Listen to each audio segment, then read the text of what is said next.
Fruit মাছগুলো আছে।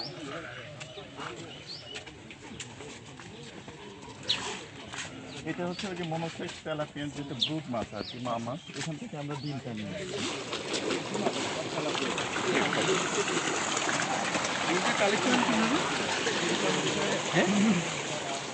আপনার ওই নির্দিষ্ট একটা সময়ে 20 থেকে 22 দিন পর পর এরা হচ্ছে আপনার 5 বছর ডিম দেয়।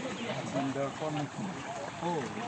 কিন্তু ফার্টিলাইজের জন্য মুখে নেয়, নিজেই মুখে নেয়। হ্যাঁ নিজেই মুখে নেয়। তখন আমরা মুখ থেকে কালেক্ট করবো, মানে পুরোটা জাল দিয়ে টেনে ওই যে হাঁপার দিয়ে ওখানে আটকায় নিয়ে চেক করে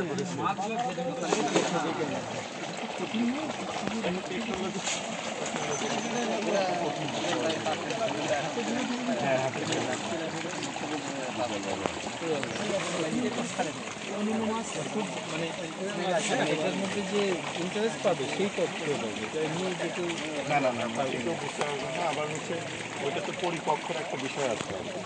আমরা যদি ওই সময় পরিপক্ক ডিম না পাই তাহলে সেটা আবার ফার্টিলাইজ হবে না। পোনাটা আপনার আবার পোনাটা হচ্ছে এটা আমি সব এটা কি মাছ? একই মাছ।